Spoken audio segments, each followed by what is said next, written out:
Harri Basaqaa hara misooma turizimiitiif humna guddaa qabu. Hara waggootan dura sodaa ture. Amma garuu xiyyeeffannoo argatee sodaa irraa gara misoomatti dhufee fi caalmatti misoomaa jiruudha. Akkaataa bu'uura karoora qindaa'aa misooma koriidaraa qarqara harichaatiin hojiileen eegalamanii ijaarsi piroojeektichaa marsaan duraa 90 olirra akka ga'eedha bulchiinsi magaalaa Mataaraa kan ifoomse. Kantiibaan bulchiinsa magaalaa Mataaraa Addisuu Waaqoo ijaarsi marsaa duraa kunis yeroo gabaabaatti xumuramee tajaajilaaf akka banaa ta'u nutti himan. Naannoo baatii 10 ta'ee jira eegallee ammatti akkuma argitan kana parsantaa 90 ol dabree jira jechuudha. Kanaaf yeroo gabaabaa keessatti waan torban lama caala jidduutti jechuudha amma xumuramee tajaajilaaf ni qopheessina jenneeti kan itti deemaa jirru. Wanni ijoo jedhamu ijaarsi gurguddaan as keessatti raawwatamuu qabu raawwatamee jira.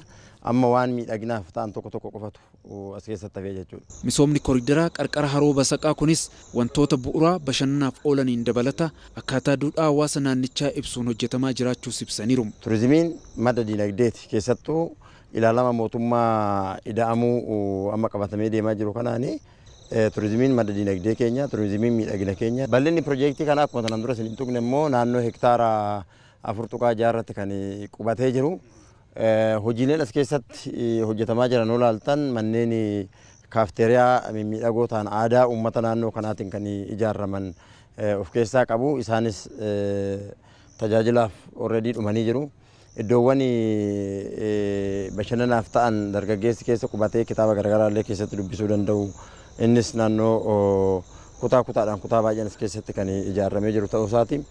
Lammaffaa iddoon oomisha qurxummiitiif oolus sadarkaa isaa kan eeggate guddaan jira.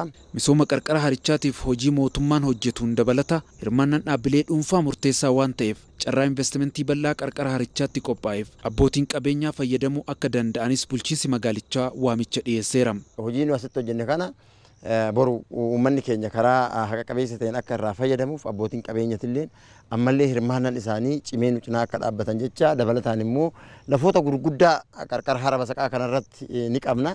Kanaaf namni ikooturizimii kanarratti hirmaatee misoomsuu barbaadu namni turizimii irratti misoomsuu barbaadu abbootiin qabeenyaa investoroonni garaagaraa kan jiran yoo ta'e baay'ee isaan simachuudhaaf qophaa'ummaa guddaa kan qabnu ta'uusaa ibsaa garanumaan yaamicha keenyallee isaaniif kan taasisnu ta'a jechuudha. Hojiin misooma qarqara harichaa akkaataa aadaa ibsuun ammayyummaa dabalatee hojjetamaa jiru qabeenya dilbii harri Basaqaa qabu gara dinagdeetti jijjiiruudhaan fayyadamtummaa damee turizimii jabeessuudhaaf kan kaayeffateedha jedhameera.